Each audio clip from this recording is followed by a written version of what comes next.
This morning I was looking at the calendar and I realized that we're still in the month of May. And for those of you who don't know, May is Asian Heritage Month. But then I looked a bit closer at the calendar and I realized that today, as I'm recording this, it's May 31st. So I kind of thought to myself, well, look, if I'm going to do a video on Asian Heritage Month, it's basically now or never.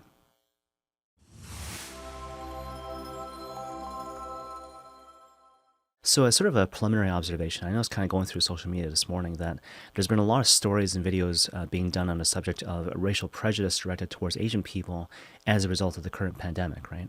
Especially in the form of elder abuse. And while that is certainly a really important and relevant topic, I feel like that particular issue has already been brought into the conversation. So I'll focus on something else. And in particular, I want to focus on a notion of communication and relationship patterns that you find typically in Asian cultures. Now, obviously, the stuff I'm about to say today doesn't equally apply to every single Asian person on the planet. At the same time, I still thought it might be helpful for all of us to become slightly more aware of, again, certain communication and relationship patterns that you typically find in Asian cultures.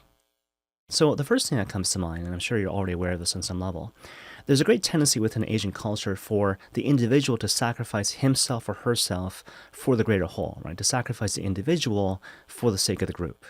And while this cultural tendency certainly has its advantages when it comes to, for example, discipline, hard work, team building, right?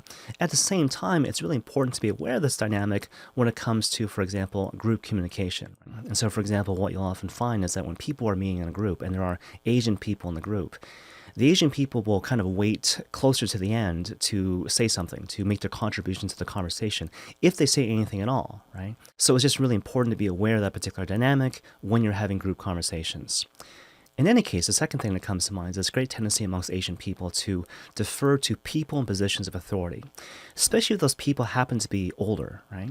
And so, for example, Asian people are really susceptible to people saying some variation of, do this because I'm your father and I told you so, right? And instead of the word father, you can insert whatever, right? Employer, boss, teacher, whatever the case may be. Now, certainly it's a really good thing to defer to legitimate forms of authority that you find within the fabric of society, right?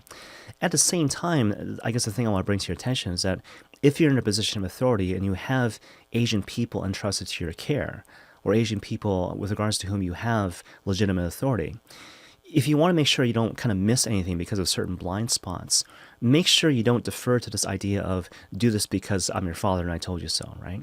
Have a certain openness to hear the alternative opinion, right? It's not taking away from your authority, but instead it's allowing the people on your team to feel a certain freedom to express their opinion for the sake of building up the greater whole, for the sake of building up the team.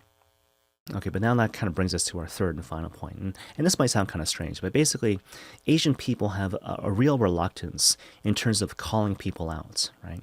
And so, for example, even if the Asian person has been wronged in a grievous sort of way, right?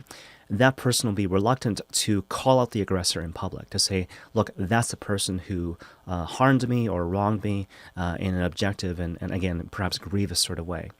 And again, I realize it might sound kind of strange, but that's just the reality of the situation.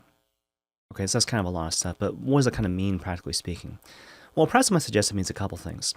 First of all, it means that when you're dealing with Asian people, or when you're communicating with them, or trying to be in a relationship with them, you gotta make them feel comfortable. You gotta give them kind of like time and space to feel comfortable to bring the inside out, right? So I'll give you an example.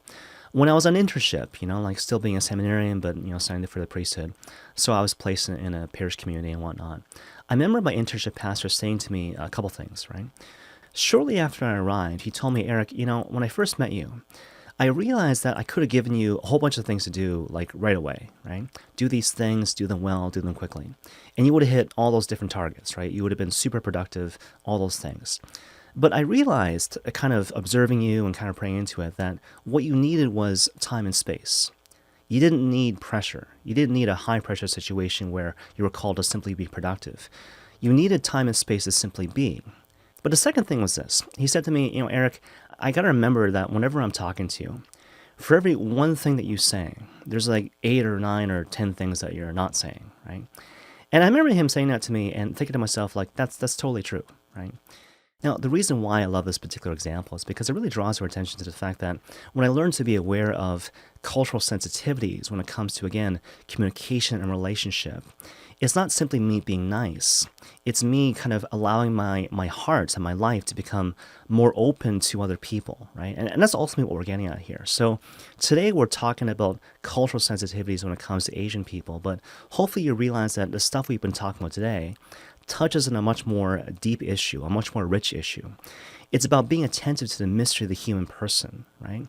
The people that you're dealing with, you need to receive them as a child of God. You need to receive them for the mystery that they are, Asian or not, right? And when you do that, you open yourself up to a deeper sense of relationship. You open yourself up to the possibility of authentic friendship. And that, my brothers and sisters, is good for you and indeed for the world. And may God bless you all.